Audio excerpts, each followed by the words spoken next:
Hey, what's up Nerdgasm fans? Jerry here, aka Barnacles, and today we're going to be unboxing and reviewing the Surface Pro 2 by Microsoft. Now you guys know, in the interest of full disclosure, I work for Microsoft. Even more specifically, I work on the Windows team at Microsoft. So you're probably going to think all my opinions are completely biased, and why should we listen to this guy? Hey, would it help you if I told you I spent money out of my own pocket for this? Microsoft didn't give this to me. I even had to buy my own type cover too from Amazon. So in all fairness, guys, this is a very well-reviewed product. The reason I actually spent my own money to purchase this is because I want something that I can draw on in Photoshop that's also a high-powered laptop that can handle Visual Studio and everything that I do on my normal laptop. And that's exactly the gap that this device is designed to fill. So I'm gonna try to give you the most unbiased opinion I possibly can, despite actually working at Microsoft. So kick back, guys, this one's gonna be fun.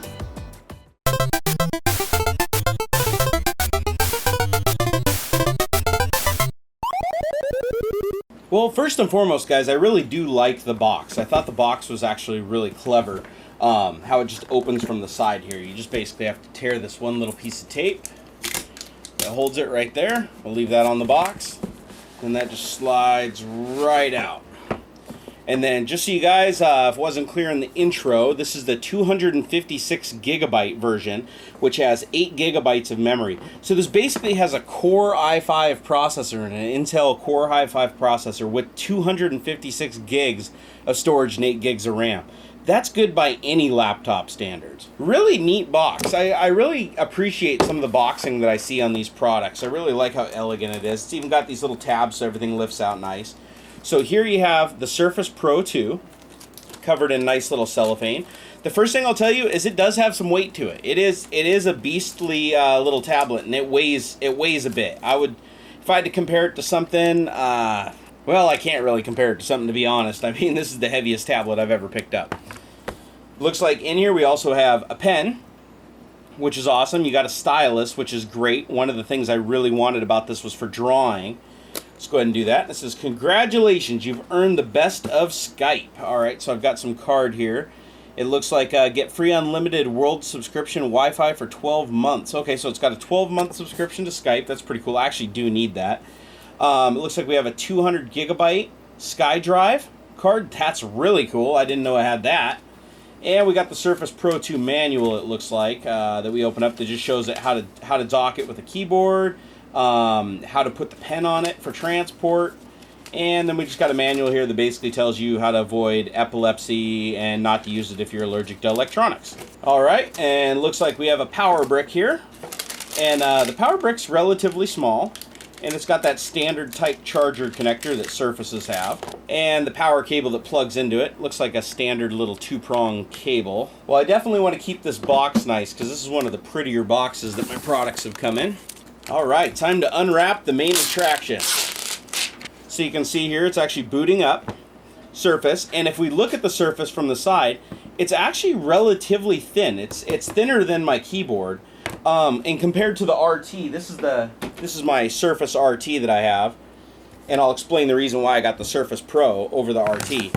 And you can tell there is a significant width difference between them. I mean, the RT is probably a little over half as thick. So it's thicker and it weighs more. But I would expect that because it's a full-blown laptop that they got in this little form factor. I mean, that's pretty damn impressive. They got an i5 X64 processor running in that bad boy. All right, it wants to know my region and language. So let's go ahead and do English. Because that is my first language, is the English. Need to log into my wireless network. It found all of them. All right, we're connected to the network. I can go ahead and just use Express settings. Now, one cool thing about this is it's got a kickstand. The old version had this too, but this one does 2 stages.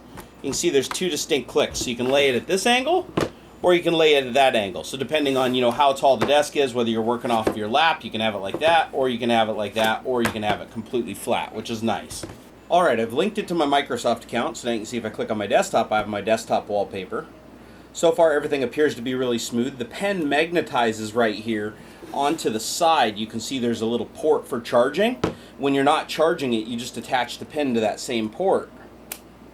And that gives you your method for hauling the pen around. Again, you can angle it at multiple angles, which is cool. Now, the first thing I noticed is it does seem very fast and very fluid, which is nice because the RT didn't seem as responsive as this one did. when you do stuff, I mean, it's very laptop-ish. Hopefully my camera's doing it justice. I mean, it is a beautiful screen. The color on the screen is actually just phenomenal, which I would definitely expect for the price point, because this is not an inexpensive device. All right, now I'm downloading Adobe Creative Cloud. Now I actually pay a monthly fee to use basically all of the Adobe software, and it's all heavily up to date and everything. And that's one of the main reasons I really wanted to Surface, is because now I've got a pen, so when I'm editing video and drawing and stuff, I can make really rapid movements instead of having to use a mouse. And I can actually draw on top of stuff and do really, really fine movements that a pen is really good for. Well, that, and hopefully I can edit videos just laying in bed too. That's a big plus. Alright, it looks like we have quite a few updates here to install. So if we look here on the side, I mean, there is a lot. So out of the box, it looks like it has, 754.7 megabytes of updates selected. Let's see if there's any other ones we want to select. Looks like there's a new fast Ethernet driver. Let's go ahead and select that too. We definitely want to start out with an updated system, so I'm going to go ahead and just tell it to go gangbusters and install all the updates. This will take a while. Well, guys, a lot of time has elapsed since that last little clip that you saw. It's been roughly a week. No, that's not how long it took to install the Windows updates. That's just while I was installing the Windows update, I got a call from my wife. And if you guys don't follow my vlog series, I'll tell you really quick what happened. My son actually took a bad fall off a slide and actually broke his arm. He broke the tip off of one of his bones and near his elbow. And they had to go into Children's Hospital, had to go in and put him under and put pins in and everything, and it was a very, very stressful experience for me, guys. That's why I haven't posted a video in the last week. I like to be happy when I post videos, but luckily life is back to normal. The surgery went absolutely textbook. They even let me go put him under. It was really, really cool. Great experience with Children's Hospital. He's home now, he's healing, he's happy, he's not needing a lot of pain medication. I couldn't wish for a better outcome. So now we're back where we left off. Now, the good news for you guys is generally when I do a review of a product, when I do an unboxing, I also review the product and give you my first impressions. Well, now you're also going to get my impressions after using it for a week. I've been using this device now for a solid week, and we're going to go through my list of pros and cons and kind of show you some cool stuff that I do with the device. But all in all, this device is absolutely amazing, and it's probably one of the best technology purchases I've made in a very long time. Alright guys, before we dive deep into the Surface Pro 2, I actually want to talk about the Surface RT just a little bit, because I see a lot of people getting it wrong in the social networking feeds. A lot of people keep thinking that the RT is just a cheaper version of the Pro and that it's just lower specs, but it basically can do the same stuff. That actually isn't true, and I want to clear that up right now for anybody that's going to purchase one of these, because depending on what you're going to do with the device, they are completely different. Now, the problem is they look the same, right? So other than the Pro being a little thicker, which I showed you guys earlier, you flip them both up. They both have a kickstand, right? So you pull out the kickstand. There's the Pro, right? Let's go ahead and open the RT. It's also got a kickstand. And they look very, very much the same. They honestly do. Now, let me tell you what the differences are. This is super important, guys.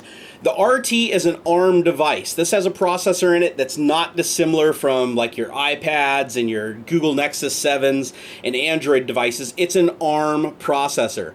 Now, the operating system on this does not run Win32 applications like Photoshop and Steam and most of your games and stuff like that. RT is designed to only run modern applications. That's it. It runs the apps that are in the Microsoft Store. Oh, it looks like I'm installing some updates from last time I booted it. Now, it is a much slower machine, but it's thinner, it's lighter weight, it gets better battery performance overall because it's a low-powered device. It has a lower resolution screen. But other than that, if all you care about is running modern applications, checking your email, doing your social networking and stuff, and web browsing, this is a fantastic device. But it is not just a slower version of this. This literally cannot run Photoshop. This cannot run third-party Win32 software. You can't run VMware on it. You can't run Visual Studio on it. You can't run Photoshop on it, Steam, Origin, Titanfall, Battlefield, name it. You can't run those games on here. You have to run what's in the Microsoft Store. So let's go ahead and scoot that to the side. So if you're thinking about buying a Surface RT and it's for like a family member or something, all they check is mail and doing social networking and stuff like that, and everything they need to do is in the App Store, rock on. It's a hell of a purchase. But if you need the power of a full PC and you need this little guy to do everything that your desktop computer does, you're going to need one of these bad boys. And that's the Pro. Make sure it says Pro, P-R-O after it. Not RT, Pro. All right, well, I have the RT and Pro 2 out right now. I want to talk about a couple of other things before I put the RT away. And that is there's two different types of keyboards you can get, and they're all interchangeable. Actually, there's four types of keyboards because there's two versions of the type cover. The touch cover, and there's two versions of the type cover. Now, the difference between these are, one, the type cover 2, which I have over here, is backlit. It's kind of hard to see with the lights on in the room, but it's very well backlit, and they're mechanical keys. You actually get clicky. Hear the clicky? Over here on the touch, you basically touch it like it's a touchpad. Nothing moves. There's no physical movement on it whatsoever. Both do have touchpads and the little buttons down below that operate them. And they both work reasonably well, but I'm going to tell you my personal preference is the type cover. I found that with the touch cover, if you try to type in excess of like 40 words per minute, it gets really confused. At least for me it does. If you guys have different experiences, please leave them in the comments. The type cover, however, I can type very fast on this thing. Now, opening up the display properties, you can see the maximum resolution on the RT is 1366 by 768. On the Surface Pro and the Pro 2, it's 1920 by 1080. So this is native 1080p. This is Intel architecture, x64, which is x86 backwards compatible. For you guys out there that don't know what that means, it means that it'll run games, it'll run Counter-Strike Source, it'll run Steam, it'll run Origin, it'll run all your programs like I was saying before. RT will not. RT, the only application on RT that runs on the desktop is the Internet Explorer browser, some of the inbox tools, and Office. It does come with like the whole Office suite on it, which is actually really nice. But everything else, you pretty much have to run from the store. The apps that you download from the store. Now, this also runs all the apps from the store, but this also runs all of your Win32 apps, which are all your desktop apps that you're used to running on your computer. Stuff that you'd find running on Windows 7, your Windows Vista, stuff like that, all still runs here. All right, so now back to talking about the keyboards a little bit. Let me give you a little demo here. So here's the type cover. And again, these are completely interchangeable. They're just magnetized to the bottom. You can see, come over here, pick it up. It'll even hold the weight of the tablet. I really like how they did the keyboard attachment. It makes it really, really easy to attach them and interchange them, which is cool. So for this demo, I'm going to show you the touch cover versus the type cover. So here, let's go ahead and grab the touch cover here. Now, this is the first generation touch cover. I have it on good authority that the new version of the touch cover 2, is actually way, way better. But that being said, just not being able to feel the click really messes with my typing. So we'll just do a test here. This is a test to see how well this keyboard works.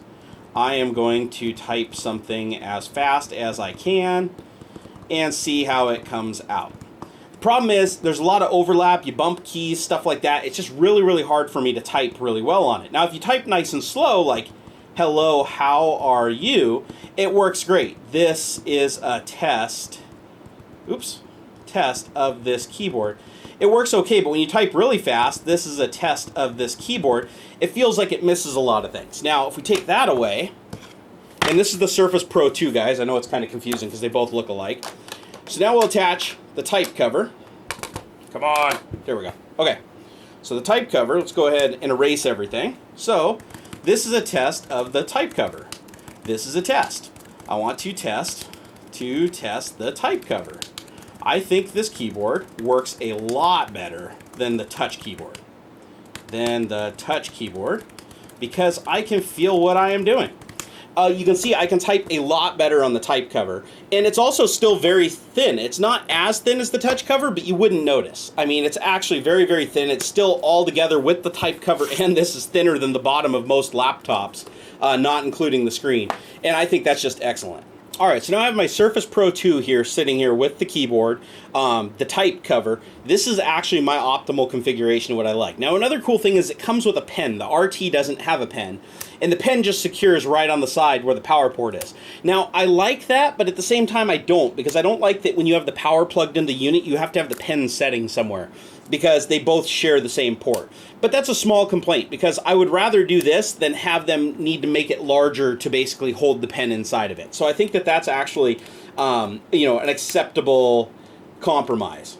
Now, what I really like about the pen is it gives you precision as far as when you're using Win32 applications and stuff that's not in this modern UI. So like for back at the desktop, for instance, being able to click on things is very, very easy. I also like that you can hover the pen literally like a full inch above the surface, and you can see me selecting things.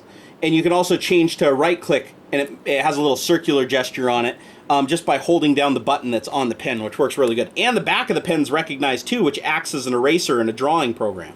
Now, I went ahead and installed a ton of stuff on this thing over the last week because I've been actually using this as my primary computer when I was at the hospital and stuff with my son. So let's go ahead and open up Photoshop. I'll show you guys this. So right now I have Photoshop Creative Cloud installed on this box, which is a very, very heavyweight piece of software. And we're running at 1080p, so you can see it would be hard to do touch gestures on something that's so small. I mean, I already missed. So the pen helps to mitigate that because now you can click very, very small things. And you can also calibrate the pen too to your likings, whether you're left-handed and right-handed and so on and so forth. So there, we went ahead and opened up a little canvas here. And we'll go ahead and zoom in just a little bit. And we'll grab a brush. Now, when I first got this tablet, when you first take it out of the box, it's not pressure sensitive in Photoshop. So I went and found a forum, and you actually just go download the Wacom driver, and it basically makes it so that you get the pressure sensitivity and everything. So let me get a small brush here, and we'll just do my name. And you can do light or push and get, you know, a little line, or push and get a thick line, a little line, push and get a thick line. And it actually works really, really well. And there's a tiny bit of lag when you're drawing, but it's actually not that bad at all. And I noticed that it goes away the longer that you use it. I checked some forums, and it looks like there's actually a bug with Photoshop running on mobile hardware like laptops and stuff like that, where it takes 5 or 10 minutes to cache everything, and then it runs a lot smoother. But overall, the way things open and load on this thing is phenomenally fast. I've noticed that, and it's because it's got an SSD inside of it for the storage. So everything closes and opens very, very quickly. Down here you can see I've also got Steam installed, and it's actually downloading Call of Duty Ghosts right now. It looks like the only game I have downloaded right now is Counter-Strike Source, which we'll get to in just a minute. But it runs a lot of the games really, really well. I haven't tried any of the newer generation games, though. So I'm still trying to figure out just how much graphics horsepower it has. But for its size, it's pretty damn amazing. Now with this tablet, you get one USB port on the side. Now that was a little bit of a gripe for me, and it was like that with the original Surface 2, and I'll tell you why. Because I actually have an auxiliary display, a 15-inch display, that's USB bus powered, and you guys may have seen it in the previous video that I did, and it requires two USB ports because it has to pull 2 amps of current to power the monitor. So of course now I have to hook a powered hub and plug the powered hub in to get that. And there's also other devices like DVD drives that are bus powered that require two USB plugs to function. So for those devices, it kind of sucks because you have to carry around a USB hub in your bag, a powered USB hub, mind you. But it's not that big of a deal because I'm sure the trade-off of having 2 USBs on here is it would have taken up more space and the device would have been larger. It also has a headphone jack that's really convenient placed on the side, and it's got a vent that runs around the whole perimeter of the unit to allow the temperature to basically stay nice and constant on this. It does get a little warm when you're pushing it hard playing a game, or using Photoshop or rendering stuff in Visual Studio, but it does a very good job of dissipating the heat, and there's no audible noise. It seems like it's completely solid state. If there's a fan in there, I sure as hell can't hear it. Alright guys, now let's talk a little bit about gaming. Now this isn't purpose built for gaming. It's got a fairly strong graphics chipset into it. It's an Intel integrated graphics.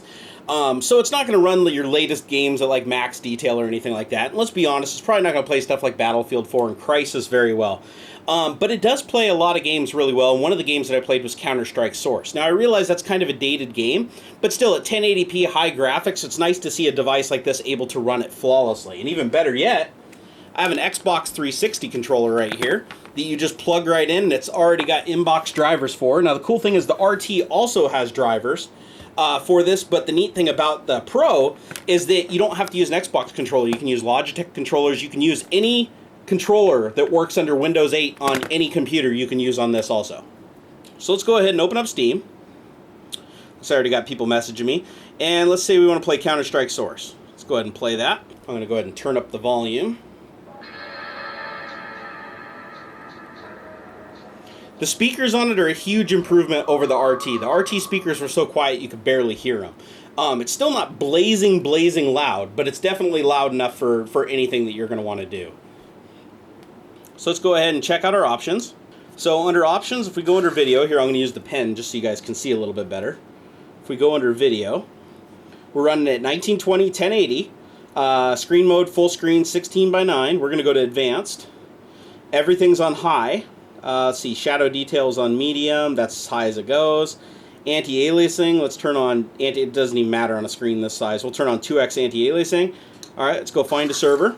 And I already enabled the joystick in the settings because honestly I was playing this a whole bunch with my brother-in-law when we were at the hospital waiting for my son when he was having surgery. We were playing games on this and it was actually really cool. So let's go find a server. It's got 18 players on it. Let's join that one. Alright guys, I logged into a server. A bunch of people are talking a whole bunch, so hopefully they're polite for my video.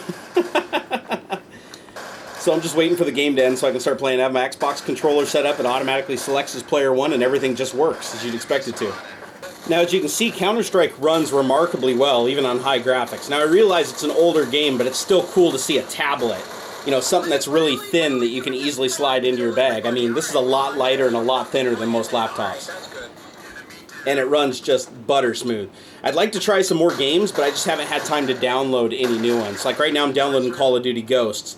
And if you guys would like, leave down in the comments. I'll do a follow-up video playing Ghosts and some other games on this if you're interested. Alright, here we go. Alright, I'm going to go ahead and just do my auto buy.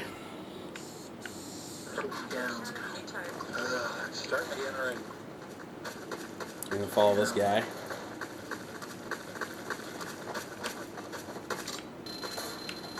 It's a little weird playing with the controller, but you can see it runs good.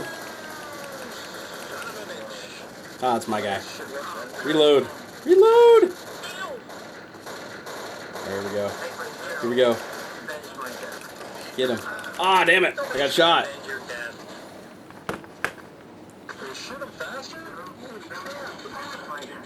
But you can see it actually runs really, really smooth. Now right now I'm downloading Black Ops, Ghosts, and Unreal Tournament 3 because I think those are all games that are going to run pretty good on this. So if gaming is a big deal to you on the move and being mobile, this is actually a really, really good option. I'd imagine it'd play World of Warcraft just fine also because it does have 8 gigabytes of RAM and 256 gigs of storage. And you can get that all the way up to I think like 512 or a terabyte. You can get a lot of storage in these.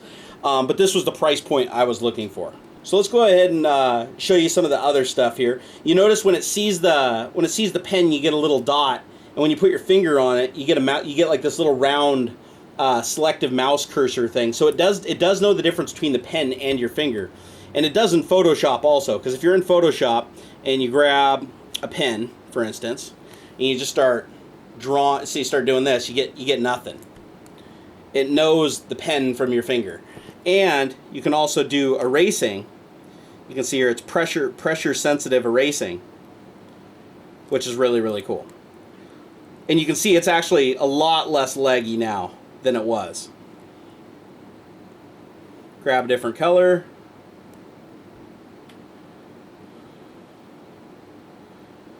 So if you're into drawing, this is actually cool because you can just fold it up. And when the keyboard's folded behind it, the keys don't register. So you can fold it up. But it's cool because you can brace your hand on the screen and draw. Which I know for a lot of artists is a really, really big deal because you might need to, like, you know, be able to easily grab a color. Here, let's grab green. Come in here, and then like my name, I can brace my hand on here and do a really, really good job putting it down. And then another thing you can do is you can drop the keyboard behind it and put it out on the keyboard so it's still sitting like there to watch shows, and then you can just easily just flip the keyboard underneath and change the angle of the screen. So you can put it at that angle, you can put it at that angle, which is really nice. Now, like I was saying, one of the biggest reasons I like the Pro over the RT is it is a full-blown computer. It can do just about everything that my main computer can do, just maybe a little bit slower. So I've got the other programs on here like Lightroom, Adobe Lightroom. A lot of people really like that program. I also have Visual Studio. So you can see how fast everything opens. I have Visual Studio. Let's go File, let's create a new project. So the nice thing is you can actually do software development on this one. You can't do software development on the RT. So let's say I want to create a Windows Form applications. Click OK. It's creating my project. Very, very fast. I'm already ready to go. I'm already ready to start programming. The UI is very, very smooth. But you can also see that I have a lot of things opened up. I have Blend, I have Photoshop, I have Steam open. I'm also going to put Origin on here so I can play some of my Origin games. But I have everything that I need to get my job done. I have a high resolution screen, which is really nice. The color on it is beautiful. You can also adjust the brightness if you want to conserve battery life. you can turn it down. I like just maxing it out, but even maxed out, the battery still lasts like, 5 or 6 hours. But if you let it manage the screen brightness, you can get like upwards of 8 or 10, I believe, which is really, really good for something that's got a Core i5 Intel processor in it. It's very fast switching between the desktop and the modern shell, which is really, really nice. And it's also nice because you can dock your modern apps and you can dock regular Win32 apps, which is really nice. So let's say I want to open up my maps. There's Bing Maps. Do you want to use my current location? I'll go ahead and block it for now. But here's my maps loading. I can bring this down from the top here, move it to the side, and then over here on this side I can open my desktop. And now I have my maps over here, and I can make it as small or as large as I want and still have my desktop over here, which is kind of cool. It takes a little bit of getting used to, but now I have Visual Studio, I have Photoshop, I can still go do all my drawing over here. I can also navigate around to where I want to go, and it's actually a really smooth experience. And then if you want it to go away, you just drag it down from the bottom there, and boom, it's gone. And then drag that over, and I get my desktop full screen again. But everything on it seems really snappy. Another really nice thing is that because this is x86 architecture, like I was saying earlier, it supports all the drivers for your devices. So if you have like flatbed scanners and printers and USB devices like controllers and drawing tablets and things like that that need a driver that you download, like for instance my 3D Space Navigator, you're going to be able to download and install those drivers. On the Surface RT, there isn't as many drivers, so the hardware compatibility is going to be a little bit less on that device. But again, as far as a tablet's concerned, this is lightweight, good battery life, cheap, and it can run all of the stuff that's in the Windows Marketplace for a very, very long time. It's built like a brick shithouse. I mean, these things are actually built really well. The VaporMag cases on them are, I mean, feels like you could drive over it with a truck. I probably shouldn't, though. And they feel very well built. But this is more like your iPad variety tablet, where, you're just going to run stuff that's in the Marketplace. Everything's going to be controlled by the Marketplace. You're not going to have to worry about viruses and crap like that. It's just going to be a tablet experience. With the Pro, however, you get all of that tablet experience. You get all of that same tablet experience in the Pro, but then you have the power to run all the desktop stuff that you would normally, which to me is a huge, huge bonus and is worth the premium. Well, guys, that about wraps it up. Here we have the Surface Pro 2. 256 gig with 8 gigs of RAM, beautiful screen. Make sure you get the type cover. The type cover is phenomenal. The touch cover, depending on who you are, if you just do like very, very slow typing, you're just kind of a hunt and pecker, it's fine. I said pecker. But if you're looking for a good like work computer, the type cover is the only way to go. And get the type cover too. I hear it's a huge improvement, and plus it has the backlit keys. So the fact that you get a full-blown computer and you get the addition of a pen and a drawable surface and a touch screen all in this like little device makes the price point for me worth it. Now, I don't know about for you. You'll have to ask yourself what your requirements are of a computer. But I have a Lenovo X1 Carbon that's my daily work machine laptop, and I've all but replaced it with this because honestly, I like the flexibility of this. It's easier to use this like when I'm in bed and set it down and the type cover's really thin, and I can put it in more positions, and I can use it as just a tablet. So if I just take the keyboard away, I've got an on-screen keyboard here that I can touch, and it's split on the side, so I can just type on the on-screen keyboard, and it works really well too. I'm actually really satisfied with the on-screen keyboard experience. But when you're typing out long emails and stuff like that, I mean, there's just no substitute to having a physical keyboard with clicky keys. Alright guys, well, I'm thoroughly sweating my ass off because I've had the AC off in this room for about an hour and it gets so hot in here. So I'm going to wrap this up. I hope you guys enjoyed my review. I'm sorry that it took a week to get to it, but life happens. And I'll be releasing another vlog here shortly talking a little bit more about the whole experience I had with my son and everything. So if you're interested, check out those vlog videos. If you haven't subscribed, click that subscribe button if you enjoyed this video. If you didn't, hey, I'm sorry I wasted your time. But hey, I tried, right? Also, come over and talk to me on Twitter. I'm at Barnacles. You can catch it in the description. Also, if you want more details about this video, always check my descriptions. I put a lot of information in there for you folks. And hopefully this week there'll be some more videos coming your way. I'm just trying to find the time, and I'm just trying to get everything back the way it was. Now that my son's on the mend, that's a huge stress off my shoulders, and that's going to help me get back to this whole video production business that I really, really love doing for you guys. So anyways, till next time. Hey, what you guys doing? None of your business. Get out of here, Android. Aww. I really hope you enjoyed this video. If you did, please like, favorite, and subscribe. It helps me a bunch. Also, come follow me on Facebook and Twitter. I love interacting with you guys.